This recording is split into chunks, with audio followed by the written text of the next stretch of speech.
बातम्या पाहूयात सविस्तर। राज्यात रविवारी झालेल्या ग्रामपंचायत आणि थेट सरपंच पदाच्या निवडणुकांचा निकाल आज जाहीर झाला। यामध्ये भाजपने मोठी मुसंडी मारली। भाजपने 397 जागांवर यश मिळवलंय। राज्यातल्या 18 जिल्ह्यातल्या 82 तालुक्यांमध्ये 1166 ग्रामपंचायती आणि थेट सरपंच पदासाठी 74% मतदान झालं होतं। बाळासाहेबांची शिवसेना या मुख्यमंत्र्यांच्या पक्षाच्या तब्बल 41 जागा निवडून आल्या आहेत। उद्धव ठाकरे यांच्या पक्षाला 87 जागा मिळाल्या, तर राष्ट्रवादी काँग्रेसला 98 जागांवर समाधान मानावं लागलंय। आपल्या समोर आकडेवारी आहे। भाजप 397, बाळासाहेबांची शिवसेना 81, शिवसेना उद्धव बाळासाहेब ठाकरे 87, काँग्रेस 104, राष्ट्रवादी काँग्रेस 98, अपक्ष 95 आणि अन्य 17।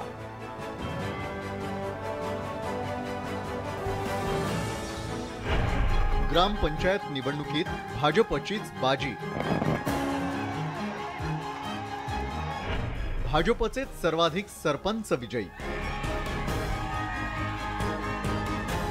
गाव गाड्याच्या राजकारणात भाजपचाच बोलबाला।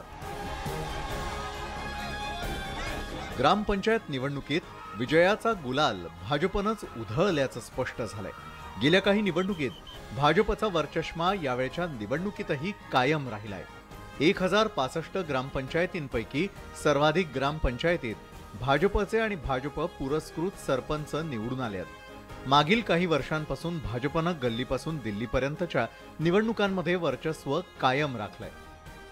फायनली आम्हीच नंबर 1 ठरलो।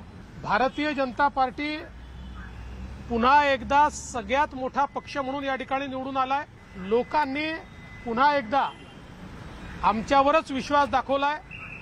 मागच्याही ग्रामपंचायतीच्या निवडणुकीमध्ये आम्हीच नंबर 1 होतो आणि आता पुन्हा आम्हीच नंबर 1 झालो आहोत। मी आमच्या सगळ्या कार्यकर्त्यांचं अभिनंदन करतो। मागच्या ग्रामपंचायतीमध्ये देखील कौल दिला होता आमच्या बाजूने आणि या ग्रामपंचायतीमध्ये चित्र स्पष्ट झालेलं आहे आणि जी भूमिका आम्ही घेतलेली आहे बाळासाहेबांच्या विचारांची, तिला या निवडणुकीमध्ये सर्व मान्य झालेली आहे। ती भूमिका लोकमान्य झाली आहे, त्यामुळे मतदारांनी आमच्या पारड्यामध्ये भरभरून मतदान केलेलं आहे। एकेकाळी गाव गाड्याच्या राजकारणावर जबरदस्त पकड असलेल्या काँग्रेसला मात्र झालेल्या पिछेहाटीचं काहीही पडलेलं नाही। ग्रामपंचायत निवडणूक राष्ट्रीय चिन्हांवर लढवली जात नाही असं लंगडं समर्थन माजी मुख्यमंत्री अशोक चव्हाणांनी केलंय। ग्रामपंचायतीच्या निवडणुका या आपल्याला माहिती आहे की कधीही पक्ष पातळीवर ग्रामपंचायतीच्या निवडणुका लढल्या जात नाही। त्याच्या अगोदर सुद्धा मी बोललेलो आहे की ग्रामपंचायतीच्या निवडणुका स्थानिक गावातल्या एकंदरीत परिस्थिती अवलंबून असते। अनेक पक्ष दावे करतात, ही आमची आली त्यांच्या मागे सुद्धा भाजपने दावे केले, चुकीचे दावे आहेत आणि ग्रामपंचायतीच्या निवडणुका कधीही पक्ष चिन्हावर किंवा पक्ष म्हणून लढल्या जात नाही।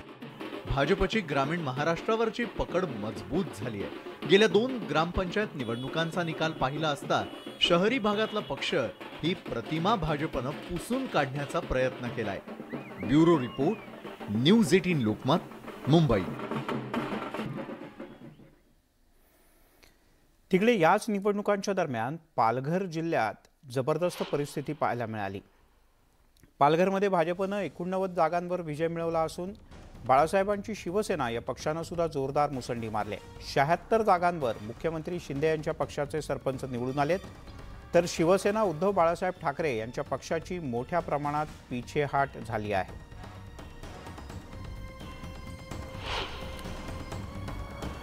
पालघरमधली काय स्थिती राहिली पाहूयात। भाजप 89, बाळासाहेबांची शिवसेना 76, राष्ट्रवादी काँग्रेस 71, शिवसेना उद्धव बाळासाहेब ठाकरे 26, जिजाऊ 24, श्रमजीवी संघटना 6। हा श्रमजीवी संघटनेकरता सुद्धा धक्का मानला जातो। मनसे आणि काँग्रेसनं काही ठिकाणी युती केली होती, फक्त 4, अपक्ष 15, बहुजन विकास आघाडी ठाकूर यांची 23 आणि कम्युनिस्ट पक्षाला 7 ठिकाणी विजय मिळाला आहे।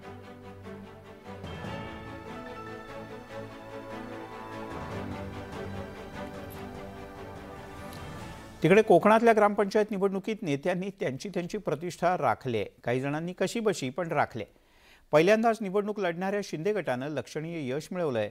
पण आमदार भरत गोगावले यांच्या गावात मात्र त्यांचा सरपंच पदाचा उमेदवार पराभूत झालाय. तर भास्कर जाधव आणि राजन साळवी यांनी मात्र त्यांचं वर्चस्व कायम राखलंय.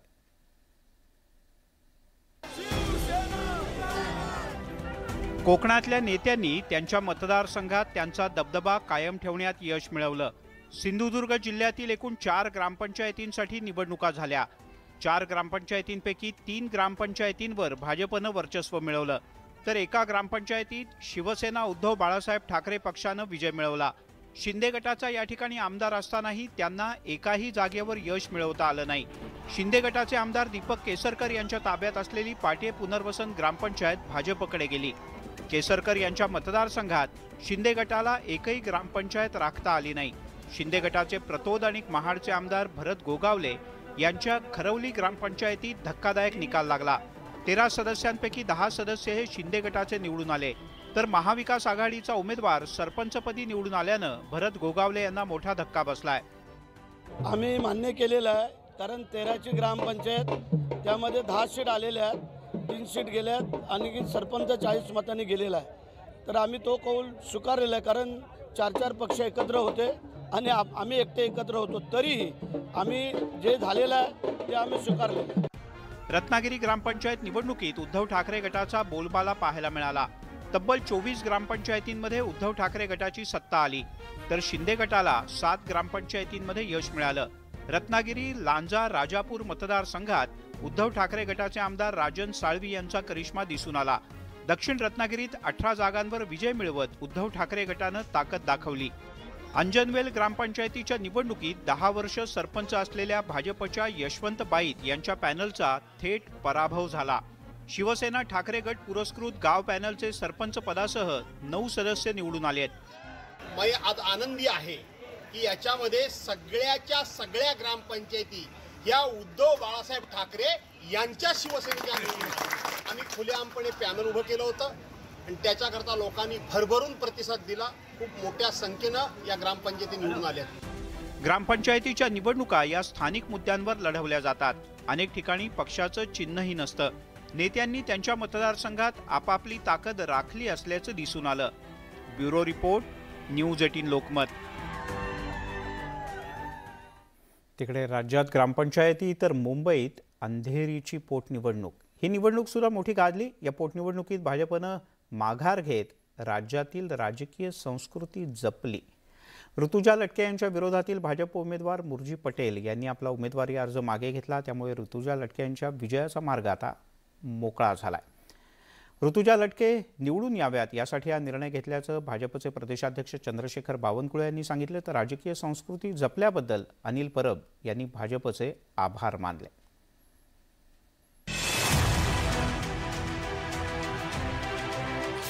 भाजपनं जपली राजकीय संस्कृती.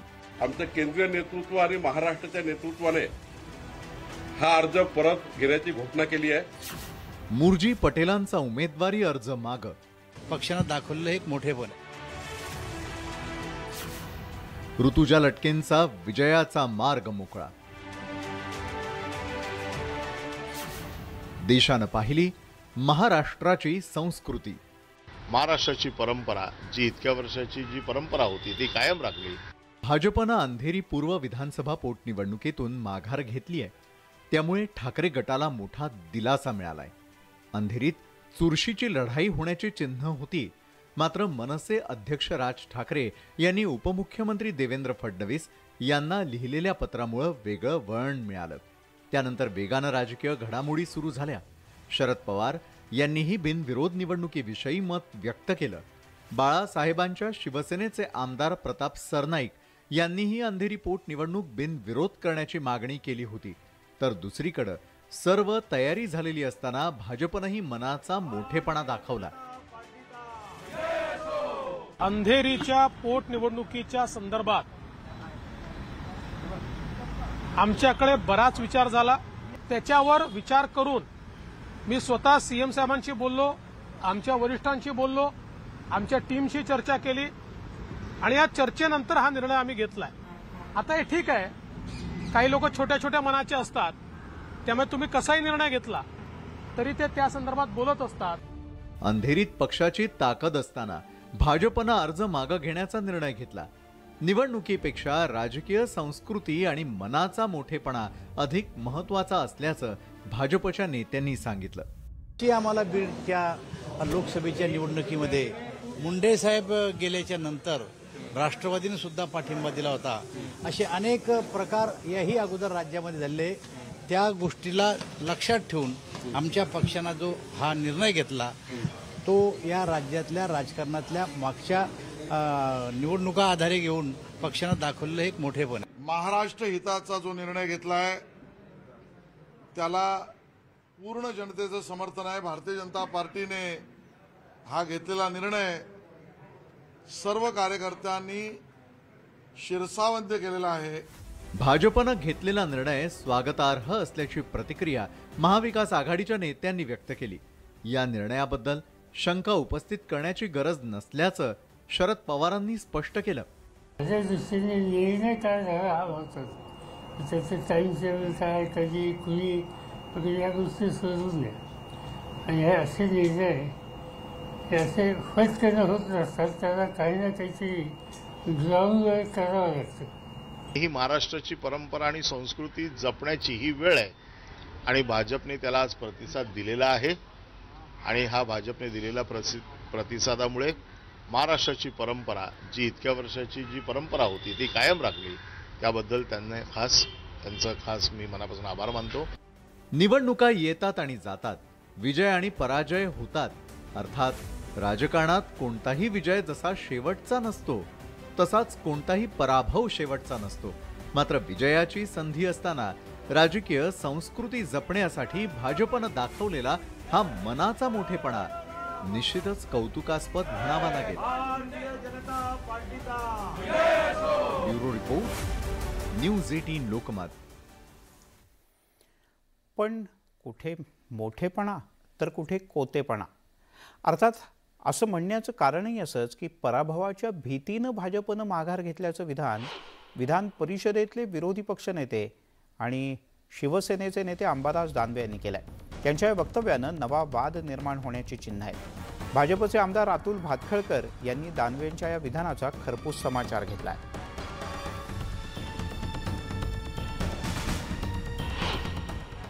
मला असं वाटतं, मी सांगतो, शिवसेनेची तिथं शक्ती आहे, शिवसेनेची ताकद आहे आणि एक भगिनी तिथे उभी आहे. रमेश लटके जे आमचे स्वर्गीय आहेत ते शिवसेनेच्या शाखा प्रमुखापासून तर आमदारापर्यंत काम केलं. 24 तास काम करणारा कार्यकर्ता. दुर्दैवाने त्याचं निधन झालं आणि म्हणून शिवसेनेचा विजय तर तिथं ठरलेलाच होता आणि म्हणून हा विजय ठरलेला असतानाही अशा प्रकारे माघार घेणं वाटतं काही हरकत नाही, एक चांगलं काम. अंबादास दानवेंना म्हणावं की एवढीच पराभवाची भीती भाजपला वाटत होती असं वाटत होतं तर मग उद्धव ठाकरेंनी पत्रक कशाला काढलं? सुंब जळाला तरी पीठ जात नाही अशी उद्धव ठाकरेंची अवस्था आहे. आणि त्यामुळे अंबादास दानवेंनी अनिल परब आणि ऋतुजा लटके काय बोलले आहेत यांच्याकडनं शिकावं, नाहीतर अंबादास दानवेंची अवस्था सुद्धा शिवसेनेचे आत असलेल्या नेत्यांसारखी होईल एवढं त्यांनी लक्षात ठेवा. तिकडे अंधेरीच्या पोटनिवडणुकीत भाजपला विजयाची खात्री होती. मात्र ही पोटनिवडणूक जी होतीये ती बिनविरोध व्हावी अशी विनंती राज ठाकरे यांनी केली, शरद पवार यांच्यासारख्या मान्यवरांनी केली. भाजपच्या वरिष्ठ नेत्यांची चर्चा केली आणि मगच मुर्जी पटेल यांची उमेदवारी मागे घेतली असं उपमुख्यमंत्री देवेंद्र फडणवीस यांनी म्हटलंय. काही लोक छोट्या मनाचे असतात, त्यांना ग्रामपंचायत निवडणुकीच्या निकालानं उत्तर दिलंय असा टोलाही फडणवीस यांनी लगावला.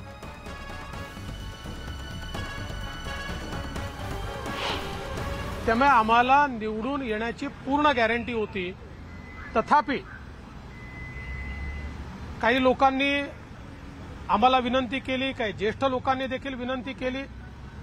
आपल्यालाही कल्पना आहे की या ठिकाणी राज ठाकरे असतील किंवा पवार साहेब असतील, काही लोकांनी समोरून केली, काही लोकांनी मागून केली. आता मागून कोणी केली हे विचारू नका, राजकारणात सगळ्या गोष्टी सांगायच्या नसतात.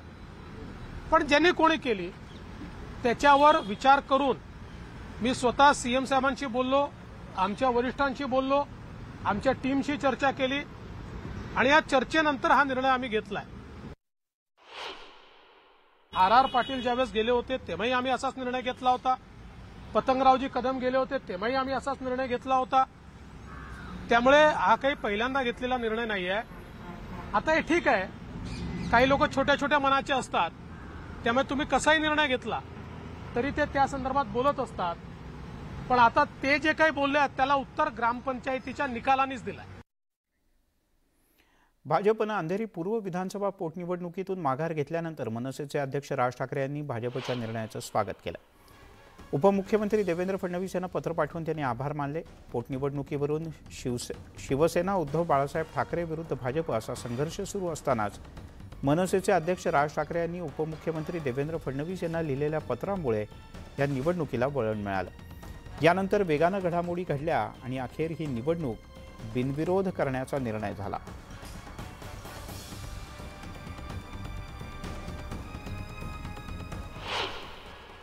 काल पवार साहेबांनी एक पत्रकार परिषद घेऊन या परंपरेची आठवण करून दिली, ही परंपरा सांगितली. राज ठाकरे यांनी देखील पत्र दिलं. उद्धव ठाकरे यांनी देखील एक महाराष्ट्राची परंपरा कशी आहे आणि साहेबांनी हे पण सांगितलं की अशा वेळेला ज्यावेळेला प्रमोद महाजनांचं निधन झालं होतं, शैलजा गिरकरांचं निधन झालं होतं, त्यावेळेला आम्ही देखील उमेदवार दिला नव्हता आणि ही महाराष्ट्राची परंपरा आणि संस्कृती जपण्याची ही वेळ आहे. नाही, राज ठाकरेजी आणि शरद पवारजी यांनी घेतलेली कालची भूमिका हा एक भाग आहे, आणि त्यामुळं त्या भागापेक्षाही आमची संस्कृती जी आहे पक्षाची, आमची जी यापुढच्या भूमिका आहे, मागच्या 1980 पासूनच्या भारतीय जनता पार्टीच्या राजकीय इतिहासामध्ये अशा अनेक वेळा भूमिका आल्यात. एखादा परिवारातला एखादा व्यक्ती गेल्यानंतर त्या परिवारातल्या एखादा उमेदवार लढत असेल, त्यांची स्वतः त्या वहिनी लढत असतील, लटके वहिनी, तर एक गोष्ट खरी आहे की याचा विचार केला गेला पाहिजे. त्यामुळे पाहूयात काय काय पुढे होतं ते. आरोप प्रत्यारोप आणि या गोष्टी तर सुरूच राहतात. तिकडे अंधेरीच्या पोटनिवडणुकीवरून काँग्रेसच्या 2 नेत्यांमध्येच एकवाक्यता नसल्याचं समोर आलंय. अंधेरीच्या पोटनिवडणुकीत MCAच्या राजकारणाचा वास येतो असा आरोप काँग्रेसचे प्रदेशाध्यक्ष नाना पटोले यांनी केला. पण पटोले यांचं हे विधान काँग्रेसचे नेते बाळासाहेब थोरात यांना मात्र मान्य नाही. त्यांनी ते खोडून काढलं. MCA निवडणूक आणि अंधेरी पोटनिवडणुकीचा संबंधच नाही असं थोरात म्हणाले. कोणाकडे काय शिस्त आहे हे सगळ्यांना माहिती आहे. त्याच्यामुळे मी खेळाबद्दल बोललेलो होतो. मी कोणाचं व्यक्तिगत नाव घेतलेलं नाही आणि मी सांगितलं की ही लोकांची चर्चा आहे. त्यामुळे एकीकडे देशामध्ये भूकमर्री चाललेली आहे, एकीकडे देश विकून देश चालवत आहे भाजप. जी काही परिस्थिती देशात आहे आणि आणि आता खेळाचं राजकारण झालं आणि राजकारणाचा खेळ झालेला आहे, तेही लोकांना कळत आहे. त्याबद्दल आम्हाला कोणा व्यक्तिगत माणसावर टीका करायची नाही किंवा आम्ही व्यक्तिगत कुठल्या पक्षावर टीका केलेली नाही. जनभावना ज्या आहेत त्या जनभावनेला आम्ही तुमच्या समोर मांडलेल्या आहेत. खरं MCAची निवडणूक आणि हा तसा अर्थार्थी काही संबंध नाही, ते लावण्याचा प्रयत्न करू नये. परंतु महाविकास आघाडीचं वातावरण संपूर्ण राज्यामध्ये आहे. जनता महाविकास आघाडीच्या पाठीशी आहे. झालेला बदल त्यांना मान्य नाही हे संपूर्ण वातावरणामधून दिसतेच आहे आणि त्याचा परिणाम निश्चितपणे असा होता की प्रचंड विजय हा झाला असता महाविकास आघाडीचा. पुन्हा एकदा स्वागत. औरंगाबादच्या सिल्लोडमध्ये झालेल्या एका जाहीर सभेत बोलताना पाणीपुरवठा मंत्री गुलाबराव पाटील यांनी जोरदार टोलेबाजी केली. विरोधकांवर टीका करताना त्यांनी पुन्हा एकदा सत्ता संघर्षाच्या मुद्द्यावरून टीकास्त्र सोडलं. 40 लोक तुम्हाला सोडून जातात तेव्हा नेतृत्व चुकीचं असतं असं गुलाबराव पाटील यांनी स्पष्टपणे सांगितलं. सत्तार साहेब जसे बोलण्यात हुशार आहे तसं काम करण्यात हुशार आहे.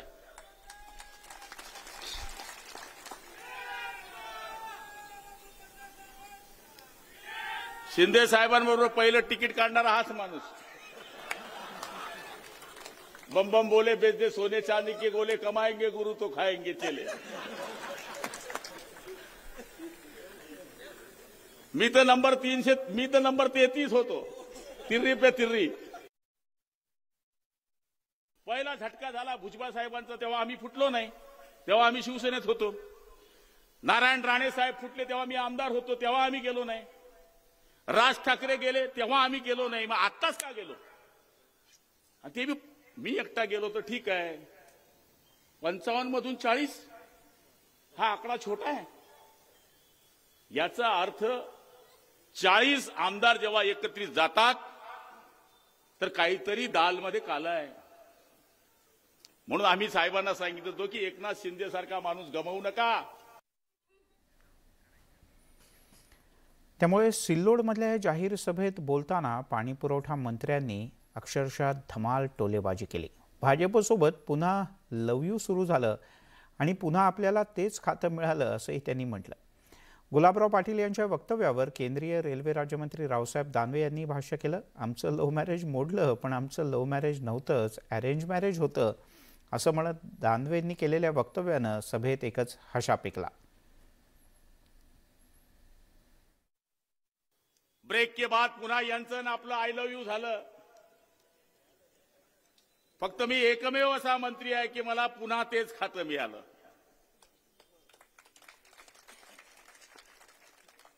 आणि योगायोगाने मुख्यमंत्री उपमुख्यमंत्र्यांना वाटलं असेल की काम प्रोसेस असल्यामुळे हे काम स्पीडमध्ये 2024 मध्ये संपवायचं आहे. नवीन मंत्री आल्यानंतर कमीत कमी 2-3 महिने त्याला समजायला किंवा सुरू करायला लागतील, पण याचं काम प्रोसेसमध्ये आहे. गुलाबरावनं सांगितलं की आमचं लव्ह मॅरेज तुटलं. आपलं लग्न होतं गुलाबराव, लव्ह नव्हतं आपलं, अरेंज मॅरेज होतं आपलं. लव्ह मॅरेज तुम्ही त्यांच्याशी केलं ऐन वेळेवर, पण जेव्हा तुम्ही लव्ह मॅरेज करत होते ना, तुमच्या खुणा खाना चालल्या होत्या ना, तेव्हा माझ्या लक्षात आलं की एकमेकाला खुनू राहिलेत म्हणून. कारण त्या टायमाला मी प्रदेशाचा अध्यक्ष होतो. तेव्हा माझ्या लक्षात आलं की खुनवते एकमेकाला. पण जेव्हा तुमचं नामचं डबल चालायला लागलं तेव्हा समजलंच ती केव्हा खुणवलं एकमेकाला तुम्ही. तर ते अचानकच झालं. केंद्रीय रेल्वे राज्यमंत्री रावसाहेब दानवे यांनी पुन्हा एकदा त्यांच्या खास शैलीत भाष्य केलं. यावेळेला दानवेंनी बालपणीच्या आठवणींनाही उजाळा दिला. माझे आणि सत्तार यांचं नातं म्हणजे सासू सुनेचं नातं आहे असं सांगून त्यांनी सगळ्यांना पोट धरून हसवलं.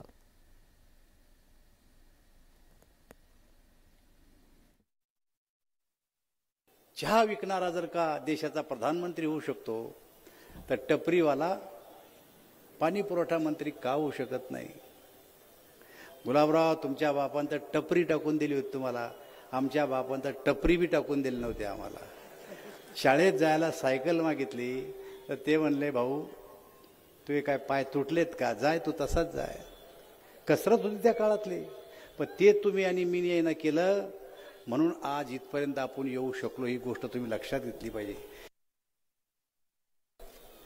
की मी तुमची राजकारणातली सासू आहे, तुम्ही माझी सून आहे. कारण तुमच्यापेक्षा जास्त दिवस मी राजकारणात गेले, तेव्हा सासू सुनाचं नातं आहे आपलं. आता साहेब काही करा पण आमच्या पुढे ठोचा, नाही तर बस आता एकटेच वाटीत. असं करा जाऊ नका. हे सासू सुनाचं नातं आहे. हे बा सगळ्यात जास्त ह्या हसू राहिल्या बा, यायला अनुभव आहे की जर माया पुढं सौदा ठेवला नाही आणि परस्पर का सासू सुनांना वाटला तर सासूचा तळफळाट होतो.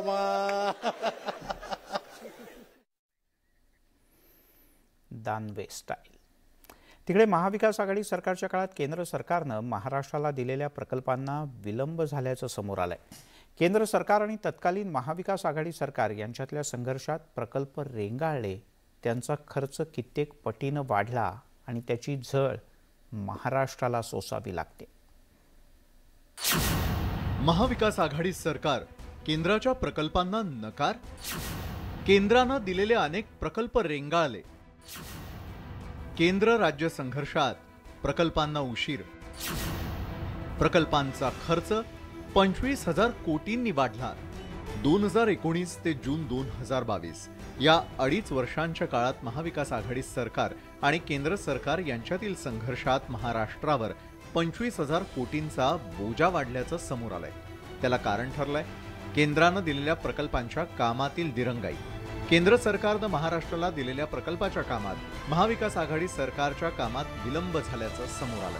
विशेष म्हणजे मागील 5 वर्षात पंतप्रधान नरेंद्र मोदींनी सर्वाधिक प्रकल्प महाराष्ट्राला दिलेत.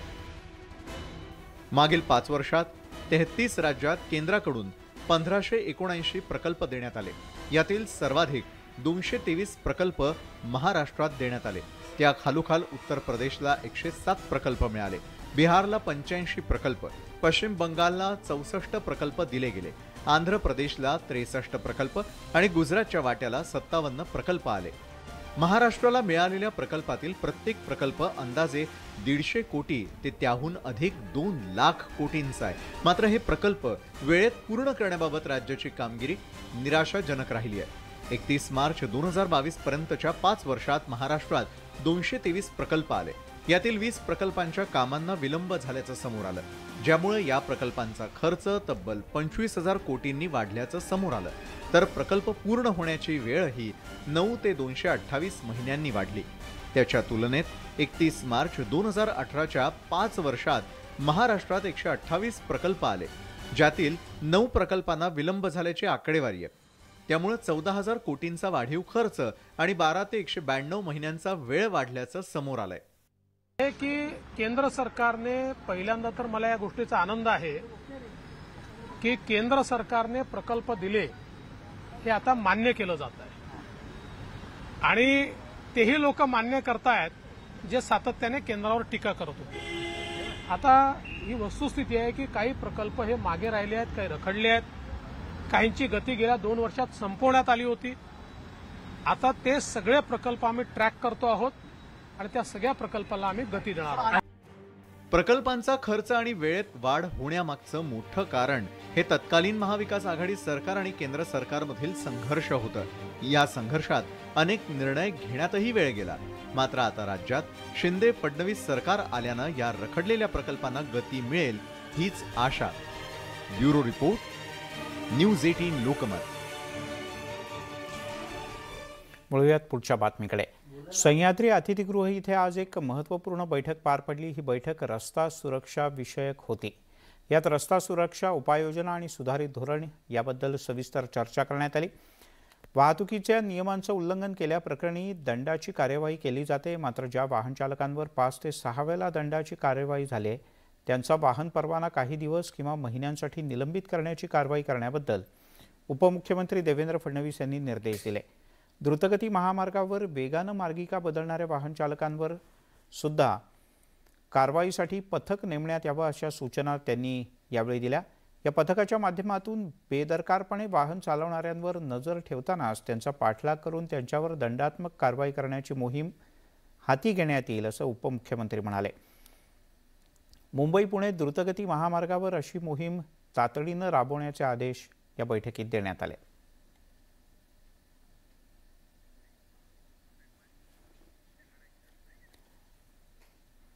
सीमा भागातील मराठी भाषक महाराष्ट्रात येण्याची मागणी करत आहेत। मराठी भाषिकांचा भाग अजूनही महाराष्ट्राला जोडण्यात आलेला नाही आणि आता दुसरीकडे तेलंगणाकडून महाराष्ट्र तोडण्याची भाषा केली जाते। महाराष्ट्रातल्या गावांसाठी तेलंगणानं पायघड्या घातल्यात। एकंदरीतच भळभळती जखम ही उरावर असतानाच महाराष्ट्र त्यावर दुसरा घाव घालण्याचं काम काही जण करतात।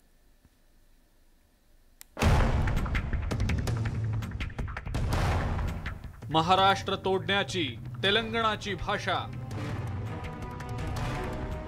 महाराष्ट्रातल्या गावांसाठी तेलंगणाच्या पायघड्या। चंद्रशेखर राव महाराष्ट्राच्या अखंडतेच्या मुळावर।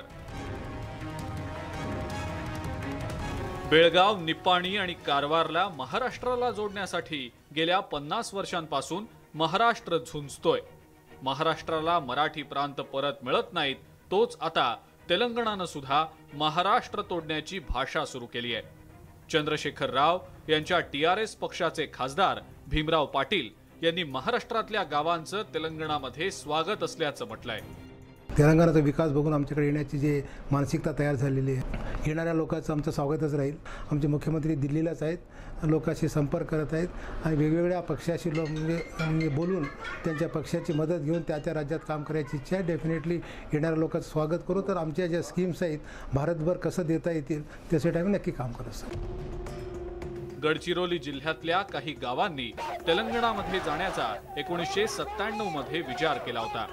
महाराष्ट्र सरकार सीमा भागातल्या गावांच्या विकासाकडे दुर्लक्ष करत असल्याचा त्यावेळेला आरोप देखील झाला। 1997 मध्ये या भागातल्या जनतेने एक मोठं आंदोलन उभारलं होतं आणि त्या आंदोलनाचा नारा होता विकास करा नेता विभाजन करा। विविध टप्प्यात हे आंदोलन झालं होतं आणि त्यामुळे तत्कालीन राज्य सरकार हादरून गेलं होतं आणि त्यानंतर मुख्यमंत्री मनोहर जोशी यांनी पालकमंत्री गजानन कीर्तीकर आणि चंद्रपूरच्या पालकमंत्री शोभाताई फडणवीस या दोघांना सिरोंचाला पाठवलं होतं थेट नागरिकांशी चर्चा करायला। या दोघांनी येऊन नागरिकांशी चर्चा केली आणि मध्ये विकासाच्या संदर्भात ज्या त्यांच्या मागण्या आहेत त्या ऐकून त्यावर कारवाई करण्याचा त्यांनी आश्वासन दिलं होतं आणि त्यानंतर काही प्रमाणात ते आंदोलन शांत झालं होतं। तेलंगणा सरकारनं सीमा भागातल्या गावांना सवलती दिल्या, शिवाय शेतीला अखंड वीज पुरवठाही दिला। या मुद्द्यामुळे आताही थोड्या बहुत फरकानं सीमा भागातल्या लोकांच्या मनात तेलंगणाबद्दल आपुलकीची भावना आहे। इथं आम्हाला कोणत्याही प्रकारच्या विकसित कामे केल्यासारखं आम्हाला वाटत नाही। उलटा आम्हाला एक म्हणजे आज पूर्ण मानव निर्मित पुरात म्हणजे ढकलल्यासारखं आहेत। आम्ही आपला वक्तव्याला आम्ही सहमत देत नाही आणि आम्ही आपला तेलंगणाला कधी म्हणजे आपला आव्हानाला आम्ही व्यतिरिक्त करत आहोत। पण मुद्दा महाराष्ट्र अखंड राहण्याचा आहे। सीमा भागातल्या लोकांना सरकारविषयी नाराजी असू शकते, पण सीमा भागातल्या मराठी माणसानं महाराष्ट्रातच राहून महाराष्ट्र आणखी मजबूत करावा ही माफक अपेक्षा। नांदेडहून मुजीब शेखसह महेश तिवारी, न्यूज 18 लोकमत, गडचिरोली। पाहत आहे दिवसभराच्या बातम्या। भारताचे 50वे सरन्यायाधीश म्हणून सर्वोच्च न्यायालयाचे न्यायमूर्ती DY चंद्रचूड यांची नियुक्ती करण्यात आली। विद्यमान सरन्यायाधीश UU ललित यांच्या निवृत्तीनंतर म्हणजे 9 नोव्हेंबरपासून न्यायमूर्ती धनंजय चंद्रचूड हे भारताचे सरन्यायाधीश म्हणून पदभार स्वीकारतील। राष्ट्रपती द्रौपदी मुर्मू त्यांना शपथ देतील। तत्पूर्वी भारताचे विद्यमान सरन्यायाधीश ललित यांनी त्यांचे उत्तराधिकारी म्हणून न्यायमूर्ती धनंजय चंद्रचूड यांची शिफारस केली होती। न्यायमूर्ती चंद्रचूड हे अयोध्या जमीन विवाद आणि गोपनीयतेचा अधिकार यासारख्या ऐतिहासिक निकालांचा एक महत्त्वपूर्ण भाग होते। या निमित्ताने एक अनोखा योगायोग सुद्धा साधणार आहे। ललित यांच्या नंतर लगेचच चंद्रचूड यांची नियुक्ती होते। एकापाठोपाठ एक सलग 2 महाराष्ट्रातलेच सरन्यायाधीश होणं ही सर्वोच्च न्यायालयाच्या इतिहासातली पहिलीच वेळ आहे।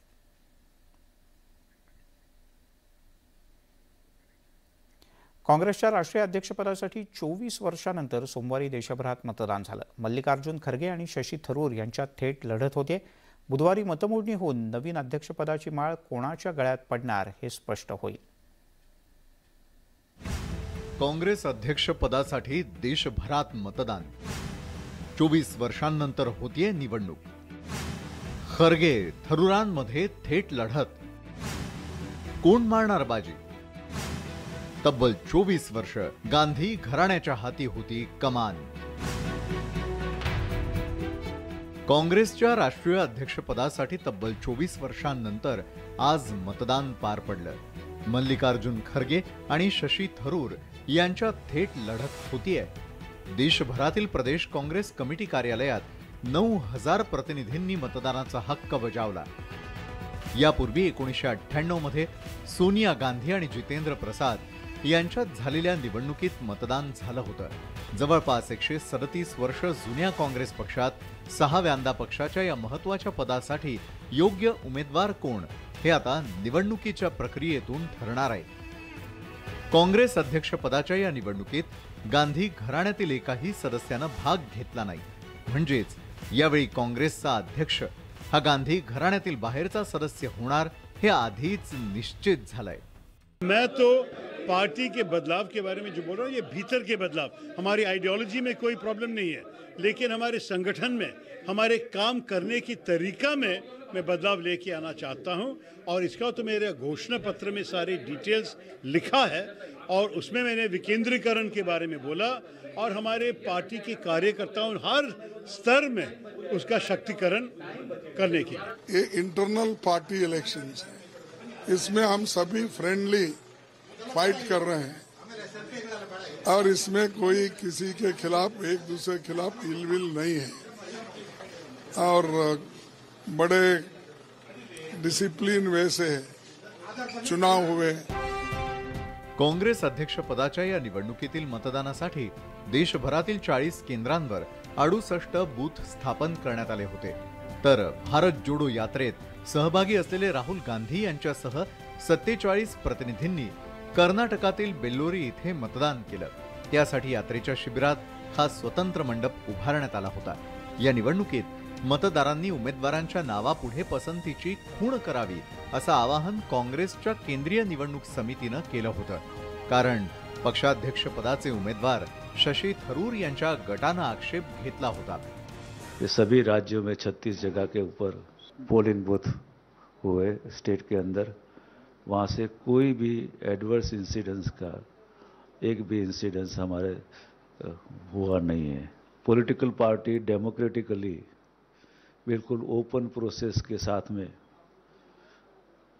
मीडिया के सामने सब चीज़ ओपन होते हुए और करते हुए पूरी इलेक्शन की प्रोसेस शांतिपूर्ण हिसाब से की जा रही है। 50% अधिक मतं मिळवणाऱ्या उमेदवाराची काँग्रेस अध्यक्षपदी निवड केली जाणार आहे। आता बुधवारीच कळेल की काँग्रेस अध्यक्षपदाची माळ कुणाच्या गळ्यात पडते ते। 22 वर्षांनंतर काँग्रेस पक्षात अध्यक्षपदाची निवडणूक पार पडली। या निवडणुकीमध्ये मल्लिकार्जुन खरगे वर्सेस शशी थरूर असा सामना पाहायला मिळाला आहे। गांधी कुटुंबियांचा एकनिष्ठ व्यक्तीच काँग्रेस पक्षाचा राष्ट्रीय अध्यक्ष होईल आणि गांधी कुटुंबियांच्याच आधारे राष्ट्रीय अध्यक्षपदाची धुरा सांभाळेल आणि आपले निर्णय घेतील। मात्र जरी गांधी कुटुंबियाचा बाहेरचा व्यक्ती असेल परंतु त्यांची निष्ठा गांधी कुटुंबियाशी असणार असल्याचं बोललं जात आहे। व्हिडिओ जर्नलिस्ट नवनाथसह विनोद राठोड, न्यूज 18 लोक।